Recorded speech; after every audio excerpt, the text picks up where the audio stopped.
She woke up believing she had the safest love in the world. By midnight, she would be standing in the dark, listening to a gunshot, realizing the man she trusted with her life had been living a secret that could destroy her or save her. Emma believed the best marriages sounded ordinary. The kettle whistled at the same time every morning. The radio hummed softly in the kitchen. Daniel kissed her forehead before work, always the same gentle pressure, like a promise renewed daily. If love was meant to be loud, she thought it would exhaust itself. What they had was quieter. It lasted.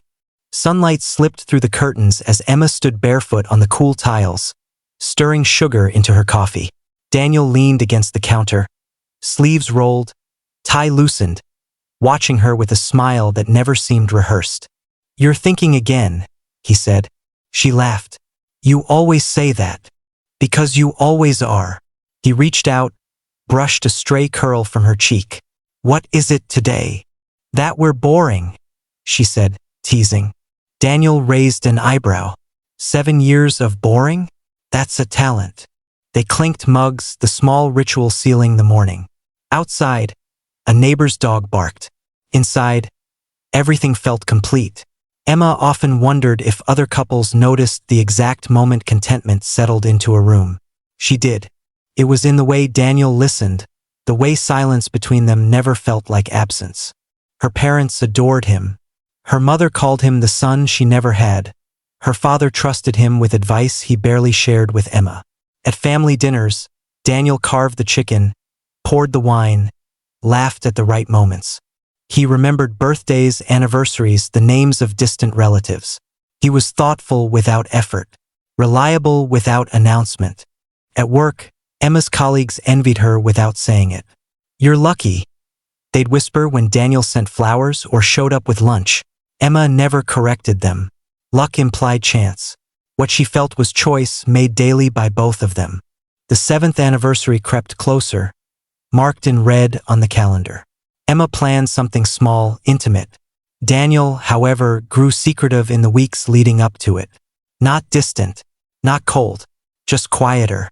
One evening, as they folded laundry on the couch, Emma noticed his phone face down beside him. It buzzed. Daniel stilled for half a second before flipping it over and sliding it into his pocket. "Work?" she asked casually. "Yeah," he said too quickly, then softened his tone. "Sorry." She shrugged it off. Everyone had deadlines. Everyone had stress. She told herself that trust meant not interrogating every pause. Still, small moments accumulated. Daniel started locking his phone, something he'd never done. He took calls in the other room. Once, she reached for his phone to check the time and he gently intercepted her hand, smiling as if it were a joke. "Hey," he said lightly. "Surprises. For me. For us." Her heart fluttered. "The getaway?" He nodded. "You'll love it." That night, they lay in bed, the familiar warmth between them. Emma listened to his breathing, steady and calm. She told herself that love didn't require surveillance. It required faith. The days that followed were filled with normalcy. Grocery lists, shared showers, Daniel complaining about traffic, Emma humming while cooking. On Saturday, they visited her parents. Her mother hugged Daniel tightly. "Take care of my girl," she said. "Always," Daniel replied without hesitation. Emma watched him as they drove home, his hand resting on her knee. She felt silly for the thoughts she'd been entertaining. Doubt had no evidence here, only imagination. That evening, they cooked together, bumping hips, laughing when sauce splattered the counter. Music played softly. Emma leaned against him, closing her eyes. "I don't say this enough," she murmured. "But I'm happy." Daniel kissed the top of her head. "Me too." Later, as they watched television, Emma dozed off. She woke briefly to the sound of the balcony door sliding open. Daniel stood silhouetted against the night, phone pressed to his ear. His voice was low, careful. She couldn't hear the words, only the tone. Protective, controlled. She closed her eyes again, telling herself she was half asleep. When he returned, he slipped into bed quietly, arm around her waist. "You okay?" she whispered. Yeah, he said, brushing a kiss along her shoulder. Just work. She believed him. Sunday morning arrived with rain tapping against the windows. They stayed in bed longer than usual, tangled in sheets, talking about nothing important. Daniel traced patterns on her arm. Next week, he said. Pack light. She smiled. Mysterious.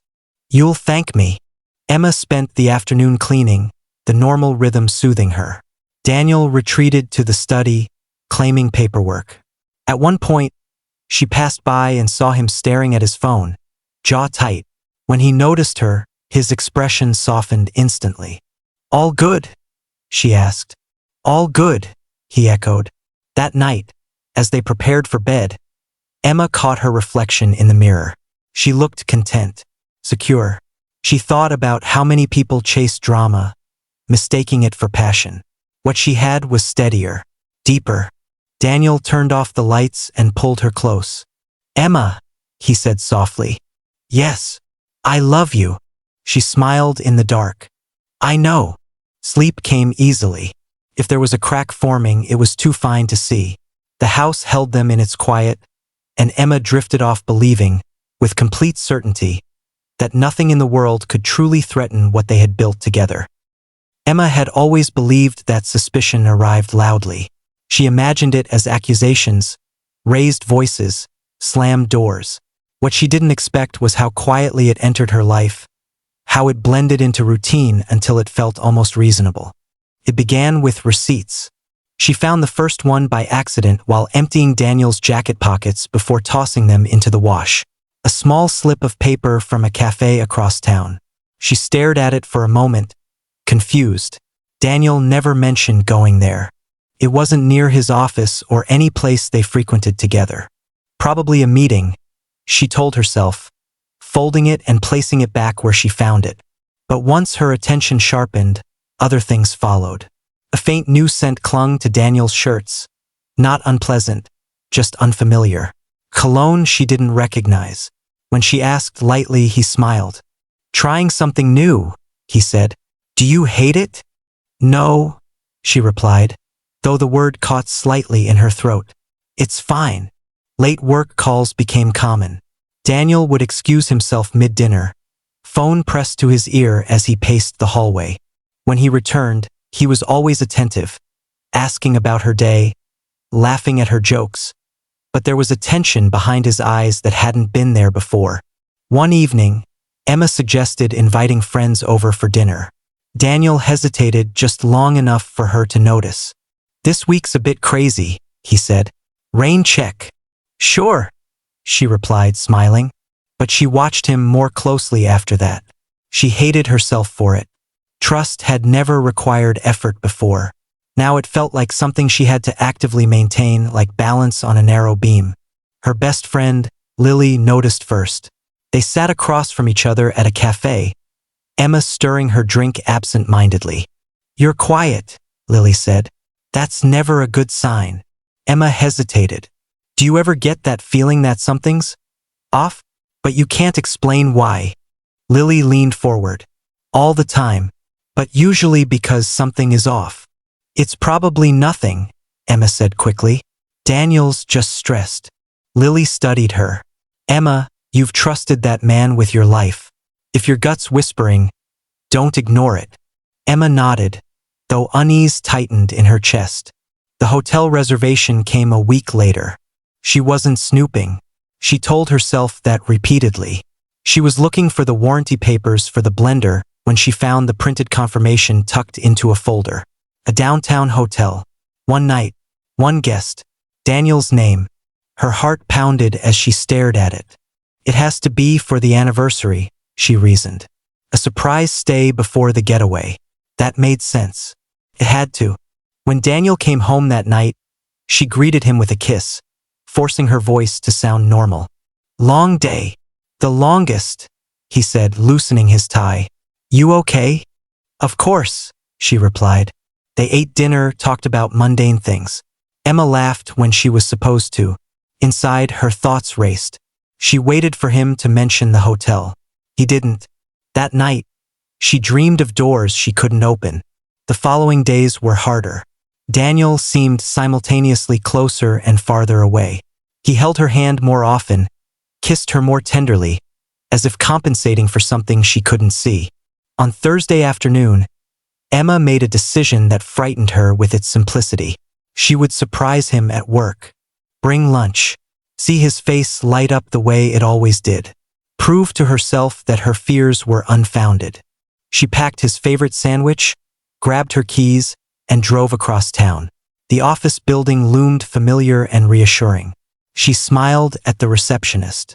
"I'm here to see Daniel," she said. The assistant looked confused. "Daniel? He called in sick today." Emma's smile faltered. "Are you sure?" "Yes," the assistant replied. "Early this morning." Emma nodded, thanked her, and walked back to her car in a daze. His car was parked right where it always was. Maybe he came in and left, she thought. Maybe plans changed. She sat behind the wheel for a long moment, hands trembling. Then she drove home slowly, every traffic light stretching unbearably long. When Daniel arrived that evening, she watched him carefully. "How was work?" she asked. He paused, just briefly. "Exhausting." Something inside her shifted. Not anger, not rage, just a quiet crack. She excused herself to the bathroom and stared at her reflection. The woman looking back seemed older somehow, eyes searching for answers. That night, as they lay in bed, Daniel fell asleep quickly. Emma stared at the ceiling, replaying the day. She wanted to shake him awake, demand the truth. Instead, she turned onto her side, curling inward. The next morning, Daniel kissed her goodbye like always. "I might be late tonight," he said. "Okay," she replied. As soon as the door closed, Emma sank onto the couch, tears slipping down her face without warning. She wiped them away angrily. Crying felt like surrender.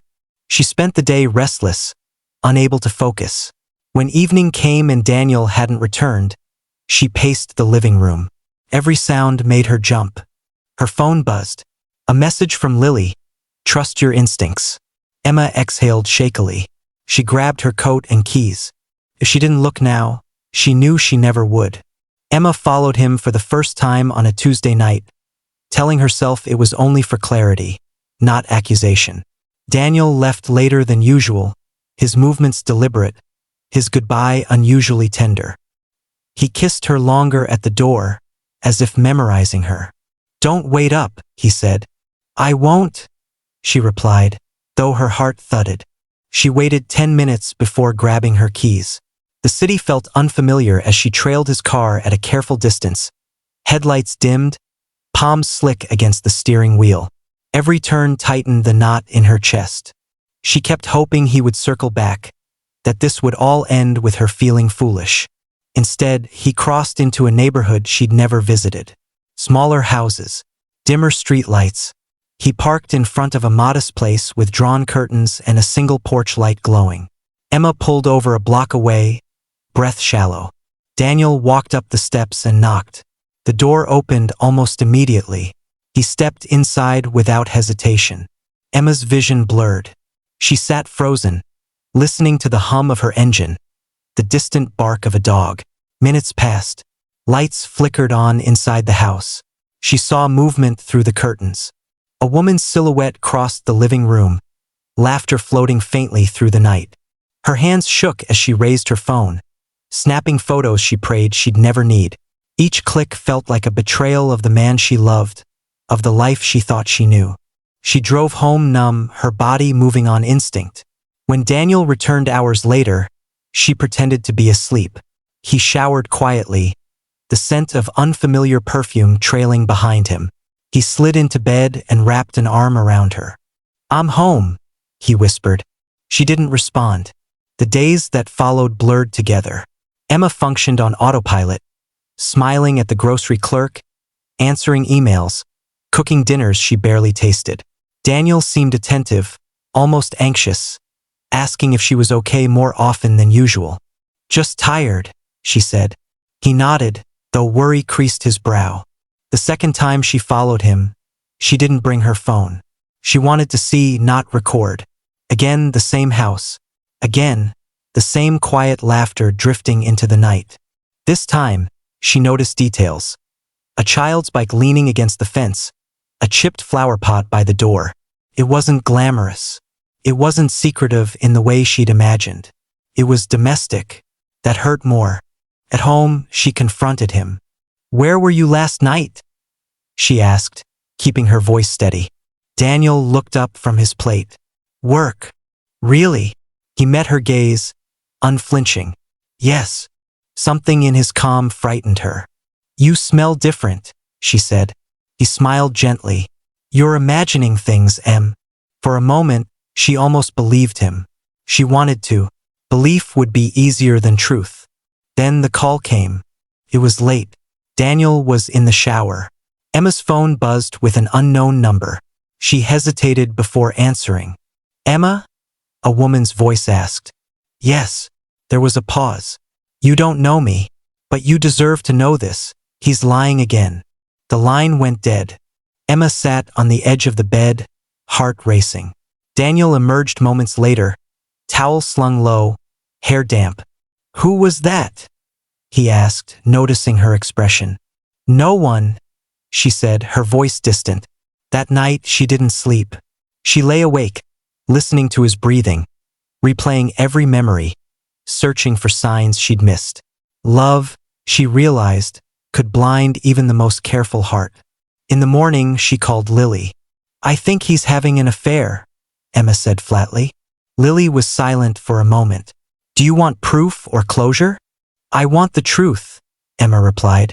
"Then you have to be ready for it." Emma hung up and made a decision that felt like stepping off a ledge. She would follow him one last time, not to confirm her fears, but to end the uncertainty that was slowly unraveling her. That evening, Daniel left earlier than usual. Emma waited, then followed. The house greeted them again, quiet and unassuming. This time, Daniel wasn't alone. A man joined him at the door, passing him a small box. Daniel's face was tense, his movements sharp. Emma watched, confused. This wasn't the scene she'd imagined. No intimacy, no affection, just urgency. Minutes later, a sound shattered the night. A gunshot. Emma screamed, fumbling for her phone as panic surged. She called the police, words tumbling out incoherently. Sirens wailed in the distance, growing closer. When officers forced their way inside, Emma stood trembling on the sidewalk. She saw the woman from the silhouette tied to a chair, eyes wide with terror. Daniel stood nearby, hands raised, face ashen. The truth unfolded slowly, painfully. The woman was part of a criminal scheme that had targeted Emma months earlier. Daniel had discovered it by accident and gone undercover to protect her. The secrecy, the lies, they were shields, not betrayals. Daniel was taken in for questioning. Emma went home alone, the house unbearably quiet. She sat on the couch where they'd shared laughter and folded laundry, and finally let herself cry. When Daniel returned days later, cleared of wrongdoing, they sat across from each other at the kitchen table. "I wanted to keep you safe," he said softly. "I didn't know how else." Emma nodded, tears slipping down her cheeks. "You did, but you lost me in the process." They held hands for a long moment, both understanding what had been broken. Love remained, but trust lay in pieces between them, too fragile to rebuild overnight. The night that rewrote everything did not begin with drama. It began with quiet resolve. Emma woke that morning with a strange calm, the kind that settles when a decision has already been made deep inside you. There would be no more guessing, no more half-truths whispered into pillows. Whatever waited at the end of this path, she would face it with open eyes. Daniel moved through the house carefully, as if every sound mattered. He kissed her cheek longer than usual before leaving, his hands lingering at her waist. "I'll be late," he said. "I know," Emma replied. He paused, studying her face, searching for something she did not give. Then he nodded and walked out. Emma waited. She watched the clock. When the minute hand touched the same place it had the night before, she stood, grabbed her coat, and followed.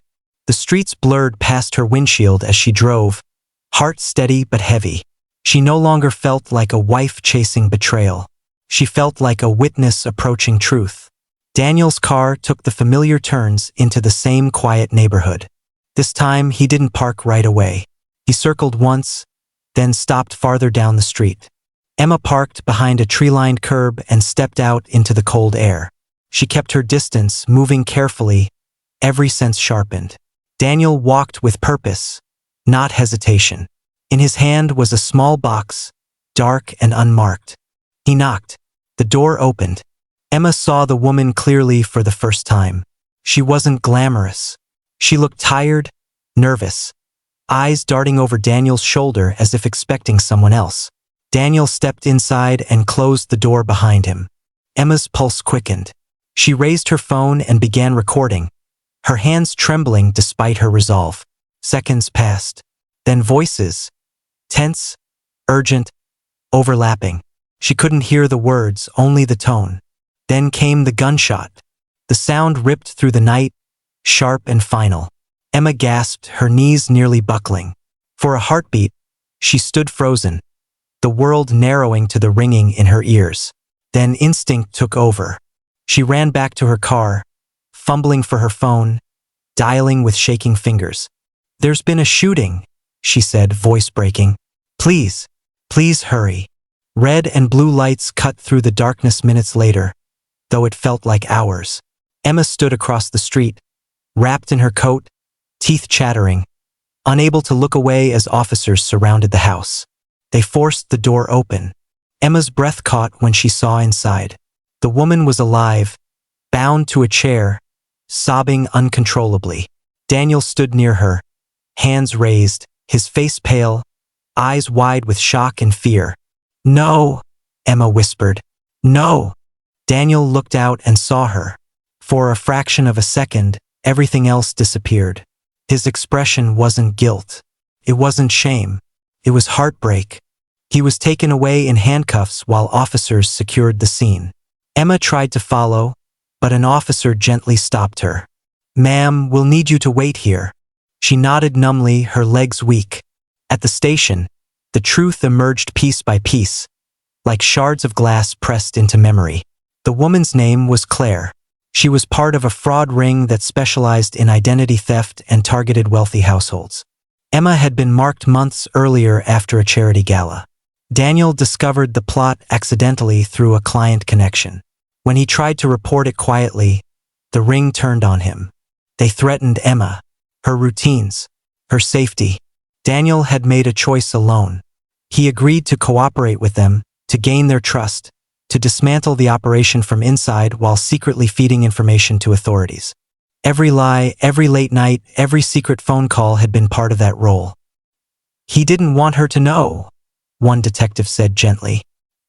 "He thought fear would destroy her faster than truth." Emma sat with her hands folded, staring at the table. The room felt too small for the weight of what she'd learned. Hours later, Daniel was brought in. When he saw her, his shoulders sagged as if he'd been holding himself upright by sheer will alone. "I'm sorry," he said hoarsely before anyone could stop him. Emma stood. She wanted to scream. She wanted to collapse into his arms.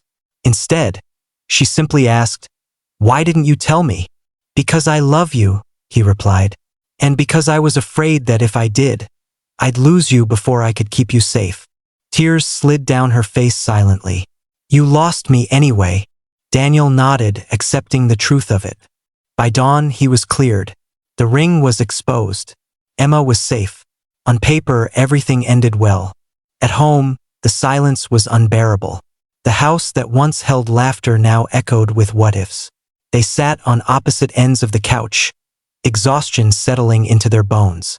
"I don't know how to be your husband without lying," Daniel said quietly. "I don't know how to be your wife without fearing the truth," Emma replied. They didn't touch. They didn't fight. The distance between them was filled with understanding too heavy to bridge. That night, Emma slept alone for the first time in 7 years.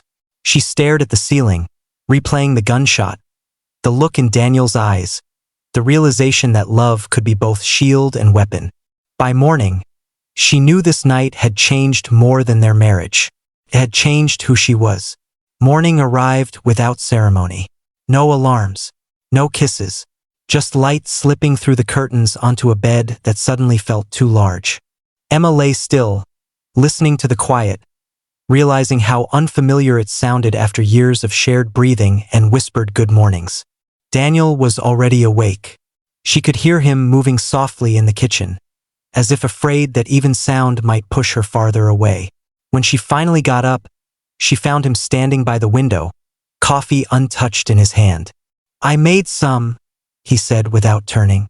"Thank you," Emma replied. They sat at opposite ends of the table, the space between them crowded with everything unsaid. The investigation continued in the background. Phone calls, statements, officers stopping by for follow-ups, but the real reckoning unfolded in that kitchen. "I keep replaying it," Emma said finally. "Every moment I ignored. Every time I chose trust over questions." Daniel nodded. "I counted on that." The honesty stung more than any lie. Days passed, then weeks. Daniel was officially cleared, his name quietly restored. Friends and family never learned the full truth, only fragments about a misunderstanding, a dangerous situation resolved. Everyone congratulated them for getting through it. But survival wasn't the same as healing. Daniel tried in the ways he knew how. He cooked dinner every night, left notes on the counter, asked before touching her, before speaking about anything heavier than the weather. Emma noticed everything, and still, something in her remained guarded. One afternoon, she returned home early and found him sitting on the living room floor surrounded by old photo albums. "I thought we could look through these," he said cautiously. She joined him. They turned pages slowly, birthdays, vacations, blurry selfies. Evidence of a love that had been real still was. "I never doubted that you loved me," Emma said quietly. "That's what makes this so hard." Daniel swallowed. "I know." At night they slept apart. Not out of anger, but necessity. Emma needed space to hear her own thoughts again. Daniel respected that, even when it hurt. On what would have been a normal evening months ago, Emma packed a small bag. Daniel watched silently from the doorway. "I need time," she said. "I understand," he replied. She left without drama, without promises. The months apart were filled with reflection. Emma learned the shape of her independence again. She laughed with Lily, took long walks, relearned how to trust her instincts without dismissing them. Daniel sent messages occasionally, never pressing, never demanding. On their 8th anniversary, Emma returned home. The house looked the same. Daniel stood by the table, a small box in his hands. "I didn't know if you'd come," he said. "I didn't either," she replied. He handed her the box. Inside was a note, handwritten, the paper slightly creased. "I kept you safe, even if it cost us everything." Emma closed the box gently. Tears welled, not from pain alone, but from clarity. She finally understood the full weight of his choice and the cost of it. "I believe you," she said. Daniel looked at her, hope flickering. "But belief isn't enough," Emma continued. "Love isn't supposed to feel like survival." He nodded slowly, tears slipping free. They stood there, two people who had loved deeply and imperfectly. Emma stepped forward and hugged him, not as a wife reclaiming her place, but as a woman honoring what had been. She left that night with peace instead of doubt. Daniel watched from the doorway, understanding at last that protecting someone didn't always mean keeping them close. Emma walked into the night knowing one truth clearly. He hadn't betrayed her heart. He had broken it trying to save her, and sometimes, understanding is the final kind of love.